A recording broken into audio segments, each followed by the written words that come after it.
Hello and welcome back to the FSF Podcast. I am Tim. I am your host. And tonight you are listening and or watching, depending on how you're doing this and where you're doing it from. You are watching and or listening. We've gone through that already. But this is a show that is made by a nerd for all you nerds. So I'm glad you're here with me tonight in the Nerdatorium. Now, our guest in the Nerdatorium is a very creative soul, but unique in their approach. Now, I don't typically see people in the guest chair with the path that this person took to what they do. They run a major creative brand that connects talent with creative purpose and purpose-driven experiences.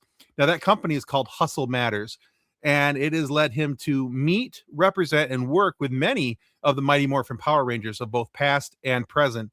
But tonight we're going to discuss his path to discovery of self, his purpose behind Hustle Matters, and his brand new comic called Phantom Force. And we're going to talk to him about what's possibly coming next. I am very excited to welcome Aaron Coney to the show. Welcome to the show, Aaron. Thank you. That was a great introduction, man. I appreciate that a lot. Thank you for having me. Yeah, absolutely. I'm glad to have you. I'll be honest with you. I may have pilfered that a little bit of that from some other introductions I saw. I was like, oh, I'm gonna take a little bit of that from here. I'm gonna take a little bit of that from there. So it wasn't like direct one-on-one plagiarism, but there's a little bit of, I think I saw it on one of your other pages, and there was an introduction. I think it was Canvas Rebel did an interview with you, and I took a little bit out of that. You were talking about yourself, and I'm like, sometimes the best way to introduce a person is with their own words. So. Hey, I love it, man. That's what the great ones do. They borrow the good stuff from different places and put it together. So absolutely, yeah. And by the way, forgive me. I was at a Comic-Con this weekend, 50,000 people, lost my voice, and I'm on the rebound. Well, I'm glad you have enough voice to be with us here tonight. So we'll make do. So. All right. So Aaron, the first question I have for you is a question I ask every single guest that comes to my show. And I do this for two reasons. Number one, I know I have this overwhelming desire to know what makes people tick. Why do you do what you do? What is the driving force behind why Aaron Coney is Aaron Coney? So, and the second part of that is I'm a massive nerd, and we nerds love a good origin story. So, in the origin story of Aaron Coney, man, what got you here? What made you say, I need to be a creative person? Man, first of all, it's a great first question. Just a great first question. I don't know entirely what made me say that I have to do this. I know the things that point A's that led to point B's and so on to get me to where I am. But I guess my earliest memory of being creative was my dad. He used to light up when he talked about Star Wars and when he talked about Superman and from the radio show to the Christopher Reeve movie, and he even had some of his old drawings from when he tried to draw Superman. And at the time, I didn't realize that my dad wasn't that artistic, but it was just so cool that he was passionate about something like that. Yeah. And that was kind of my earliest memory of superheroes. And I kind of followed suit with my brother, you know what I mean? The Ninja Turtles, the Power Rangers, the Spider-Mans, all of it. And so that whole fantasy world really appealed to me. And then I think every little kid wants to be like his big brother. My big brother was an artist.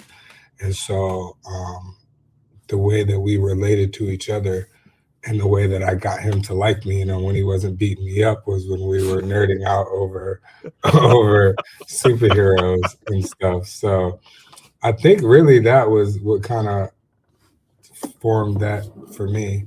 And then I kind of just took my with that and kind of pioneered that into drawing on the computer, doing art of the computer, became a professional graphic designer, got to work at studios like Disney and Fox and Mattel and kind of learn about storytelling and world building and things of that nature, and just kind of snowballed that into my own thing. Okay. Yeah. So I speaking of becoming a professional graphic designer, I noticed that you're a Michigan based guy. Yes, And sir. I saw that you graduated from Western Michigan and received a very prestigious award from them. What was that like for you? Man, that was an honor for me. It's a funny story actually because my phone rang and I saw the area code. It was like 269 and it was like a blast from the past. And I didn't pick it up, right?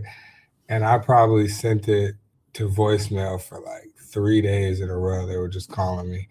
And I was like, and I thought it was I thought it was one of the foundations asking for money, right? I'm like, I'm not giving y'all no money. So I didn't answer the phone. And finally I picked up the phone with a little bit of irritation. I'm like, well, hello, what's up? And he was like, hello, this is the dean of the business college. And I said, the dean? I'm like, and I put the phone, like, what's your name, man? And I Google it. I'm like, damn, that is the dean. I'm like, hello, sir. So it was funny, but it was an honor, man. To be honest with you, college was a very trying time for me. It was a very needed time. I grew a lot there. I learned a lot about myself, and I went through a lot there. And so there was a time when graduation looked bleak for me, and so to not only conquer that goal of graduating, but then going on to doing things and following my own path that they deemed worthy of recognition, and to have me as a distinguished alumni of the Hayworth College of Business is just, a blessing Okay. Yeah, I for was sure. scrolling through a few things and I saw that. I was like, wow, that's a It was pretty crazy. nice award to receive and a nice acknowledgement. Yeah. I think regardless of how your college journey was, whether it was smooth sailing or rocky, to be able to be looked upon by a panel of who are people who are now your peers Yeah. and say, "Hey, this guy's out there killing it. He's doing what we taught him to do." That's There's got to be pretty cool. there's actually an even deeper story that I kind of been waiting for an opportunity to tell. And I was like, we're on a podcast, I might as well tell it. And I love my university and we have a great relationship. And I'm doing great things with them. So I don't want this story to impact that. But at the time, not to get heavy, but at the time, my family was going through a lot and I was distracted in school. And in one semester, my GPA fell from a 3.2 to a 2.2. And they pulled Okay. me into the business college and they told me that a 4 year university probably wouldn't be in the cards for me. And they told me that I should cut my losses and go to the community college and get an associate's degree and stop wasting my money. And they really told me that. And I was like, damn. I was Oh like, they wow. didn't ask me if anything was wrong. They didn't ask me if anything, and it hurt. But at the same time, Hmm. they were kind of, they were just like, hey, if you're not focused, if you're not serious, just trying to drill home the fact that I was paying for college. So I did it. But I was offended. And so I remember walking out of the counselor's office and along the hall, they had all these distinguished alumni. And I looked at that wall and I said, I'm going to be on this wall in 10 years. And exactly 2 weeks before 10 years was when I got that award. And I was on the same wall, on the same thing. And it was so full circle to me. And I really love that story because it testament to my fortitude and my focus on one of the toughest times in my life when I was young. So yeah, That's that one was cool. special for me. That's cool. I always love it when I hear stories of resilience like that, where somebody says you can't do something and you literally walked out the hallway and were like, no, I'm going to be right up there and I can do this and I am going to do that. Yeah, Yeah, I think there's more stories in the world of people who are successful and who are trying to make their own path, who have something similar like that, where it's somebody said they couldn't do it. Well, no, I'm going to do it, and you yeah. watch me. Watch me. You damn right, Uh, man. That's where Hustle Matters was born. I'm gonna roll my sleeves up and get. Watch me. There you go. All right. Well, that's a great segue into my question for you about Hustle Matters. So let's just jump right into it. So Hustle Matters is not just a brand name, but that's a wonderful slogan, a reminder of what it takes to when it comes building a brand. building an image, building a name that people are going to look to. So I'm hoping what you'll do is you'll tell people about your company and how it's grown from just a small business with you basically into being something that has led you across the globe, meeting some of the world's biggest stars in pop culture. Yeah, man. Um, it really started from humble beginnings, and I'm still there, but it's just, it started with helping celebrities like Blake Foster and Walter Jones and different people in the Comic-Con space do what they do. And, but, like taking my experience over at Disney and Mattel and working with different studios and just kind of compiling all these experiences, it was just time to create a marketing company that connected celebrities with these brands and platforms and events and creating meaningful and impactful experiences. So just understanding how business works, what both sides need out of the equation, but also being a fan of myself with like Power Rangers and really understanding that creating impact is at the root and at the forefront of everything that we do. And so, yeah, like I really have that fan mindset in mind with everything we do. So I just try to create cool experiences, whether it's products, whether it's films, whether it's in-person experiences at Comic-Cons, whether it's things like my comic book, just things that are meaningful, have impact, and that the fans and the talent can hopefully remember for a while. Okay. Yeah, it's fun. Well, okay. So now, as a fan and looking at it at your own company as a fan, what is one of the more memorable experiences for you? And I don't like to ask the what's your favorite, because I think that's like trying to ask a parent what's their favorite child. But is there one that stands out to you when somebody asks you about experiences that you have with your company, where you say, this one meant a lot. They all mean a lot to me, but this one stands out. Man, they all mean a lot to me. It stands out. I'm trying to think. That's a good question. I do remember, this probably isn't like the biggest one, but this one is just jumping out of me. Okay. There was a mom. I worked with Najee Jeter, who is the talent behind Miles Morales in the PlayStation Spider-Man game franchise, and he comes from a single mom, and so he really has a soft spot for single moms. And we saw a mom get into the Comic-Con, and she had 7 children, and it reminded me of my grandma who had 8 children, and it reminded me, Najee, of his mom. And she was going around each booth, and the kids wanted stuff off of each table, but unfortunately she couldn't afford anything, especially because she had 7 kids. And so when Najee and I kind of clocked it a while away, so when she got up to us, she was already kind of in that, don't ask for anything mindset, just say hi, da. And we already got ahead of it, and we made sure they each left with autographs. They each got pictures. We gave them little stickers. We gave them pretty much everything we had. And we kind of whispered in the mom's ear, like, we already know what it was. I was like, the admission to get into Comic-Con costs money. The fact that you're even in here, you know what I mean, is like, you're an amazing mom. So if we can help make that any better and memorable for those kids, we did our best. And I remember that one. And she was so thankful, and Najee was so proud and happy, and they were walking away. He was like, man, like, that's literally why I do cons. He's like, that's what I do it for. So for that one, that was special for us. I love hearing stories like that of interactions between people. It reminds me of a couple years ago at the Monroe Comic-Con. Blake Foster was there, and he, so not this past year, but this was a few years back. He was the first time he was there. Yeah. And this little guy came up wearing, his little blue Rangers uniform, and Blake was talking with him for a couple minutes. He's like, hold on. And he walks behind the curtain, comes back out with a helmet, and he signed it for the kid and gave it to him. And man, that was just it was so cool to watch. Yeah. And right then and there, I was like, all right, he's a cool dude. He's a cool dude. I Yeah. just I love seeing that level of interaction between the celebrities and the fans, and I mean, because this kid was he was in a like it was like a pajama suit Mhm. Rangers outfit, Yeah. and yeah, it was I dad remember couldn't that. afford. Blake gave him the real one. I remember that. Yeah, yeah, Um, and that was just yeah. amazing to me. I was just like, man, that's cool. And we love doing stuff like that. And for me, like whenever my talent is aligned, because I kind of have that mentality.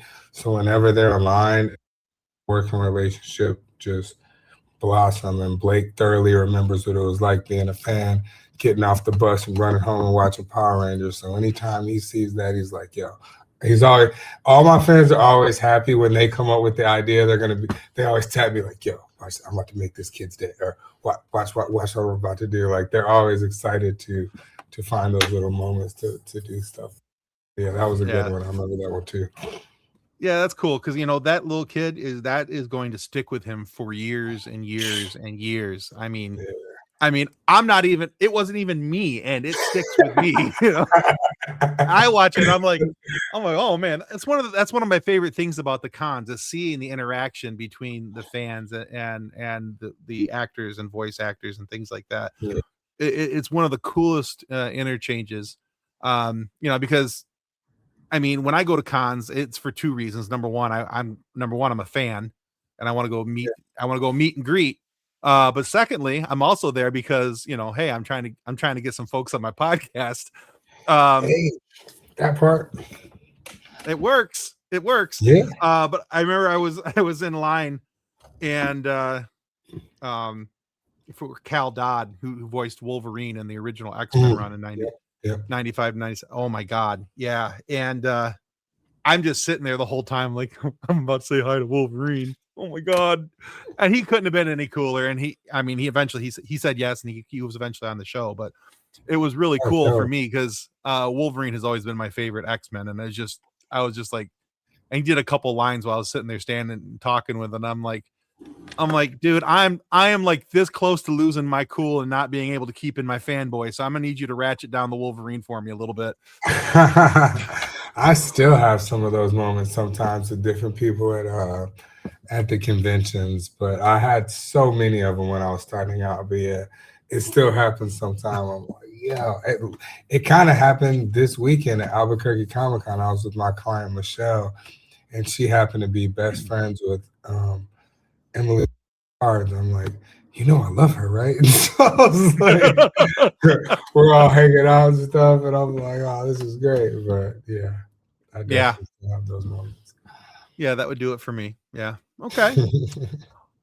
All right. So you mentioned this a few moments ago. So we'll morph into this section of the conversation. Now, when your brother Daniel was on the show, he showed me the cover art that he had worked on for your comic, Phantom Force. Yeah. And he talked a little bit about it, but he wanted to wait for you to be able to talk about it more because at that point things were just kind of getting off the ground with it and everything else. And he's like, well, this is Aaron's story to tell. He goes, but I did the cover art, and we kind of left it at that. So what I'm hoping you'll do is take the fans through Phantom Force, what it is, how it came to be, and what this project means to you on a personal level. Yeah. It is. It's my baby, man. It's everything. When I started this journey originally back in 2015, and it was going to be a Power Rangers concept about the return of Justin Stewart, all grown up, and and that lost its legs for a while. I kind of shelved it, and then I brought it back. And I had plans to bring it back, and I had a conversation with JDF, RIP, and he looked at the early draft of it because there was a scene that I wanted Tommy to be a part of, and he thought it was good, and he told me that I should not make it Power Rangers. And he asked me where I wanted to take it, and I kind of told him it was a grittier, more grounded um, take on a Power Rangers type of thing. And he was like, I think you should just do that and make it its own thing, but don't actually make it Power Rangers. That way you can make it as mature as you want to make it. without having to play inside this box that Power Rangers allows you to play in. And so I took his advice, and we really kept a couple of the core pillars that made the story special and stripped away everything else and really built a new house around it. And so that's when we came up with the Phantom Force. And that's it, pretty much what it is. Like I said, it's a mature, gritty, ground on a Power Rangers tokusatsu type of superhero tale. And it's about a character like Blake's character on Power Rangers, who is a 12-year-old Power Ranger. Ours is a little bit younger. He's a 10-year-old soldier. He's a 10-year-old Phantom. And we find out, the realistic effects that something like that would have on one's psyche. And then what one will grow up to be like. We see grown men go to war and they come back and they're never the same. It's like, well, what if it was a little kid? And what if it was an intergalactic war? You know what I mean? And so Sure. that's pretty much the premise for Phantom Force. And then in that same tale, it's to show audiences how to deal with trauma and build their mental fortitude, because we live in such a day and age where mental health is such a concern, and we're going through so many traumatic things on a day-to-day basis, and through our cell phones we're constantly seeing and becoming desensitized to a lot of things that really are lightweight traumatic. We watch people die on our phones, you know what I mean? And so it's like really showing people how to navigate those waters in a healthy way. So it's a tall order, but it's my baby, man. I really love this project. We've been working on it since we really started it in COVID. So it's been 5 years in the making type of thing. Okay. So I love the purpose-driven aspect of it, where we're helping and I think you used the right word, desensitized people, because that's all around us. That we're getting desensitized everywhere we look. Yeah. But how do you attack a topic like that and help people to regain some of that sensitivity so that they see things and they have their humanity about them? How are you doing that through Phantom Force? I know you said that's one of the things you're working on, but how do you actively do that? We actively do it through relatable storytelling, and so we draw realistic inspiration from realistic stories of fall and realistic rise stories. And I think a lot of healing is done through unity and through compassion and through empathy. And so those are core themes of our storytelling. So as you get to know our protagonists and as we know each other, and we see how they interact with the world, and these practical things that they do within our story, without giving up too much, because I want you guys to read it, but the practical things that they do within the story, and as they bond with each other, is ultimately, some of the things that help build that mental fortitude. So like you said, we're trying to tell this story in a way that's wrapped up in this superhero tale. So it's not so black and white, but if you read the themes and you just pay attention to what they're doing, growth in their characters and in their story arcs, for sure. Okay. No, I like that. And I like that. One of my favorite things about comic books and animated series and things along those lines, because I think about shows like when I was growing up, like G.I. Joe and some of the others, at the end it was the knowing is half the battle and all that kind of stuff. There was always something at the end of that episode to help you as a young person look at the world around you and think about ways that you could improve. So I like it when we have stories like that. And I think that from what I have seen of your comics, it feels like something that I don't want to say that it's being spoon-fed, because I think that makes it sound trite and trivial, but that's not what it is. But it's also not something that's being shoved in our faces as to this is how to do it. But it's and I don't know if what I'm saying is making sense right now, but it feels like something that's being presented as relatable. Yes, that's and that's the goal. That was the goal. We're not like trying to tell you how to live or tell you these are the keys to unlock mental mental health and unlock mental peace and tranquility. No, that's not it. But we are taking these relatable characters, telling these relatable stories, showing you practical ways that can help.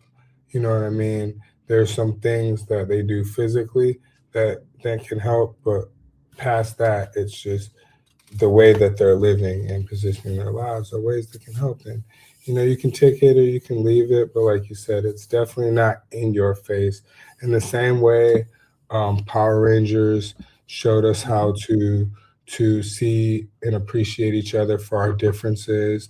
Showed Yeah. us how with people who are from different walks of life and really gave us a moral compass the same way Superman upholds the best of the best moral you know Hmm. hierarchies and standards of us, and Spider-Man is just a relatable hero who life keeps shitting on, but he keeps pressing on and persevering. The same way all these stories teach us things, ours will too. And so it's not like a guide to be a better transcendent person, but it's definitely a positive step in the right direction at a time where I really think we need that. Oh heavens, yes, absolutely. I think anytime you can put a relatable character in front of a group of people and you have different sets of eyes, different points of view looking at it, and everybody can identify something, I think you've done something good. And it's one of the things I do really appreciate about modern media is that if you have a sense of media literacy, and I'm just going to preface it that way, if you have a sense of media literacy, you're able to see that representation across the board is a very good thing, and being able to have something that everybody can identify with, that's not a bad thing. And I like to see stories like that. And so I think that's one of the things that excites me most about what you're doing. Thank you so much, man.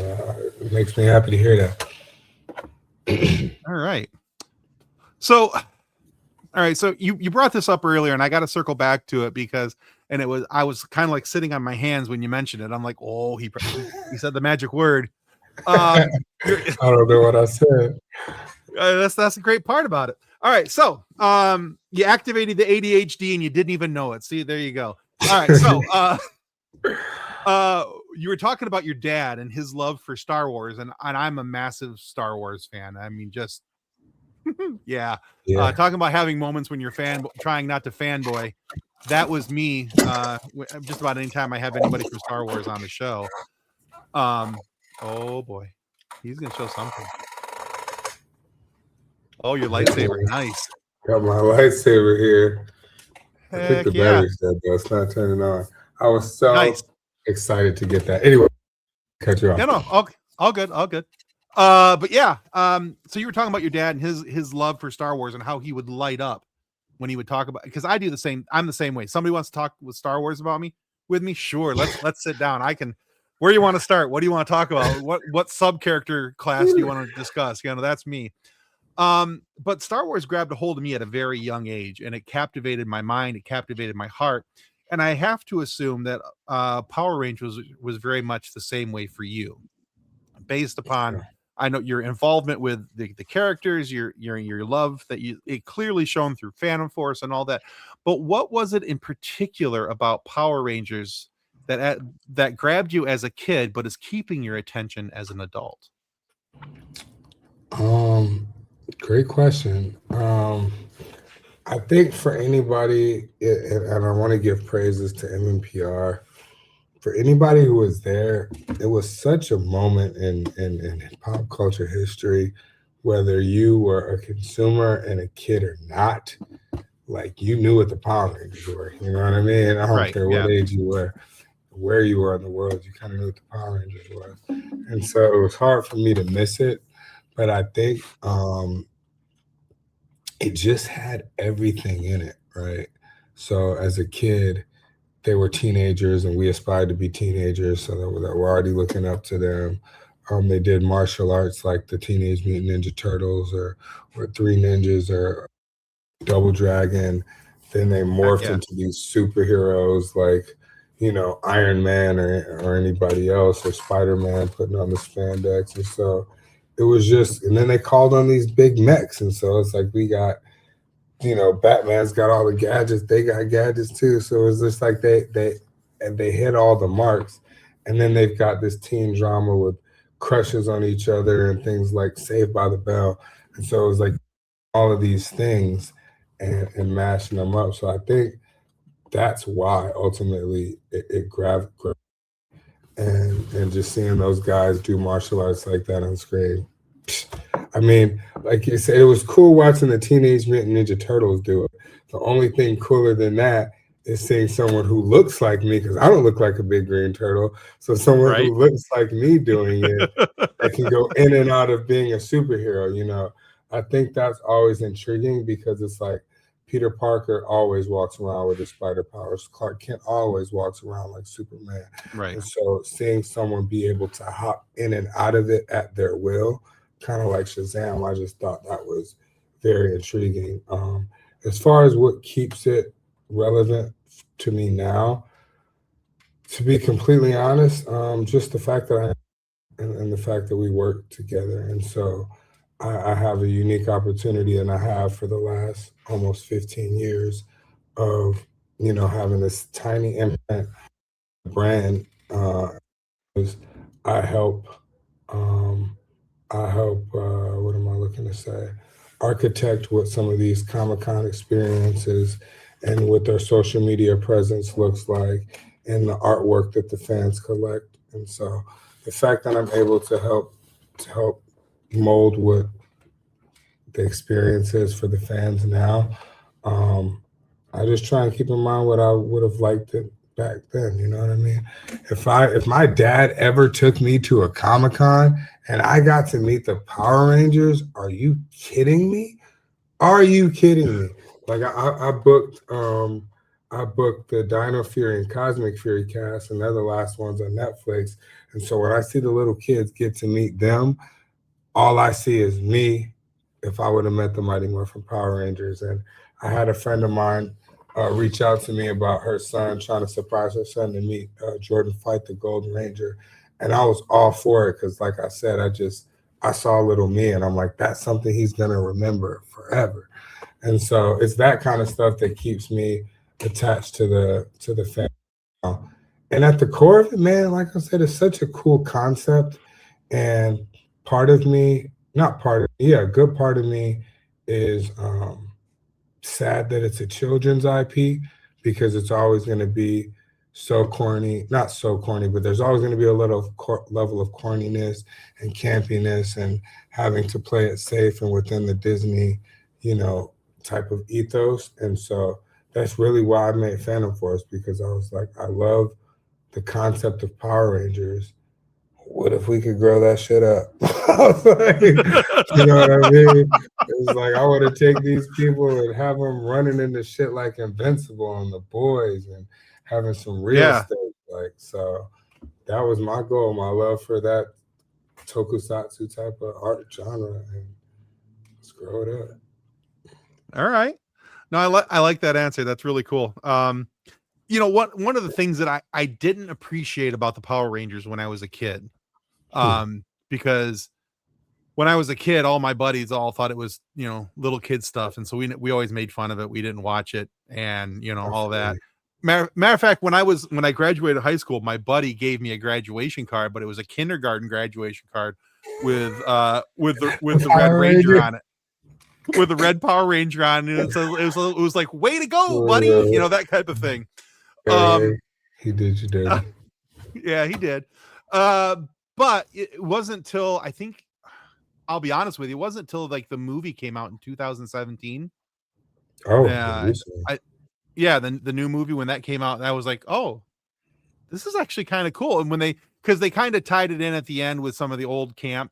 Because they had all the new Flash at the beginning, and then at the end, you know, they brought in kind of some of the old campiness stuff, and I was like, oh, that could be kind of fun to watch. And so I've actually gone back and watched a lot of the older stuff, because I'm at a point in my life where I actually enjoy some of the camp, and I enjoy, you know, the silliness of some of it, where it's like, oh, come on, you really just didn't do that. You did not do a quadruple backflip in the, you know, in a half circle there. But you know, one thing watching it back is I even appreciate that type of stuff. I'm like, damn, JDF was a hell of a martial art. Damn, Walter, you got up with that kick. Yeah. So it's like some of the stuff where I was just wild as a little kid.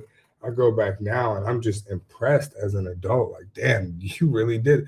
You really kicked 9 putties in a matter of 2.5 seconds. You know what I mean? It's like right. crazy. And now I look at that stuff and I'd be like, man, I would be like icing up the next day going, man, I think I pulled something just to getting off the couch, but they were doing that every day. That's crazy. Right? Yeah, absolutely.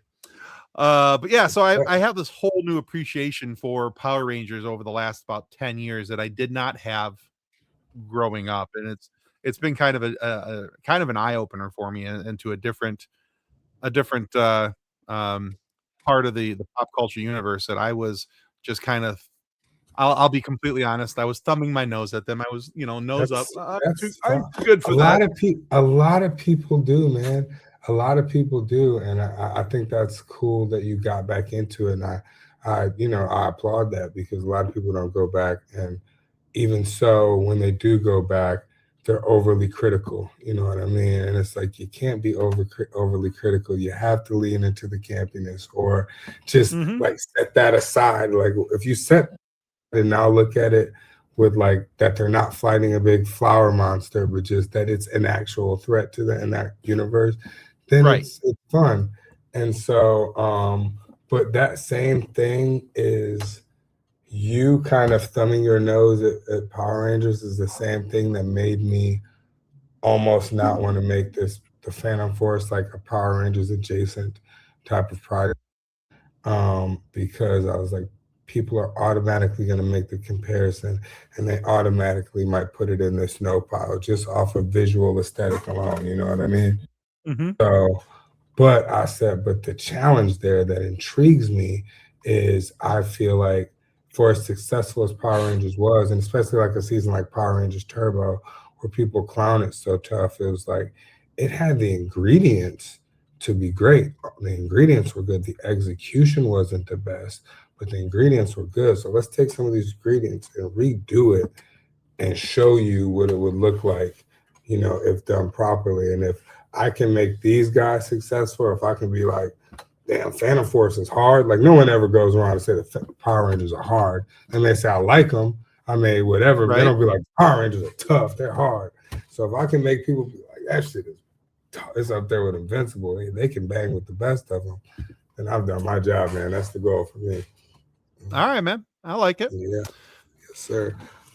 All right, Aaron, we have hit a point in the show where I need to ask you a silly question. Okay, let's do it. And it's really not all that silly. I got to build you a little bit of a clock to tell you the time here. Now, the way this question came about was one of our team members over here at the FSF Podcast named Kathleen was out and about with her daughter, and somebody asked her daughter this question, but not Kathleen. And Kathleen was like, how rude. You should never age out of this question. So here's that question. Aaron Coney, what's your favorite dinosaur? What's my favorite dinosaur? Easy for me. Once upon a time, it would have been a T-Rex. All right. But it's definitely got to be the Velociraptor. All right. Sure. Yes, sir. It's funny. Your question is very similar. So when I go to Comic-Cons, I make content now for like Instagram and TikTok. And I'll ask people if Zordon could make you a power coin to join the Mighty Morphin team, which dinosaur would inspire your ranger? And my answer is Velociraptor. They have that already. That's the Blue Ranger. So you gotta take a ranger that's not taken, or a dinosaur that's not taken. Well, that's rude, but still. Can you think of another one that the Rangers don't have? So mine was Velociraptor. Let's see. The Allosaurus.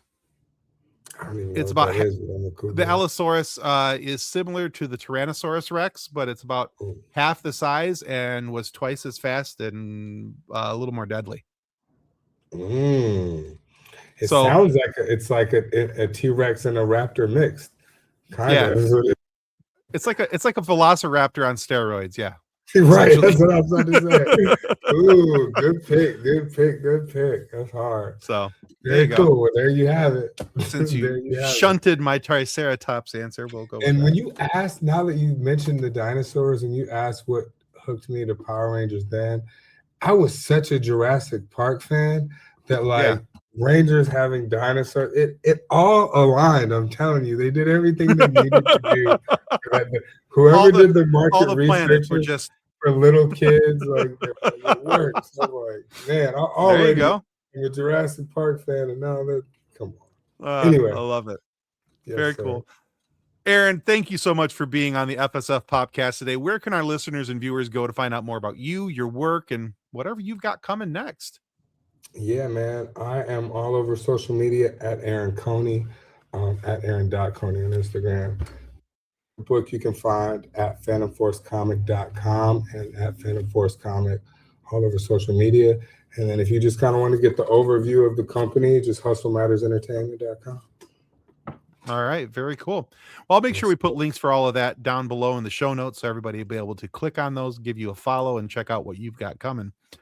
Now, guys, if you haven't already, this seems like a pretty opportune time to remind you that following our show here on YouTube is the most important free thing that you're ever going to do. Well, at least today anyway. And it's going to cost you this many, zero George Washingtons to do that. All it takes is a little click. Exercise this little mouse clicking button, click the like and the follow. Exactly. See, Aaron's showing you how to do it right there. And you doing that helps ensure that we get more amazing guests like Aaron Coney here to have these great conversations and fun moments for you guys to be able to listen to. So please consider following the show. It helps me more than I can ever really tell you. And be sure to check out Aaron's work as well. He's got a lot out there between what he does for himself, what he's doing for Hustle Matters, Phantom Force, and some other cool stuff. So you're going to want to check out his Instagram.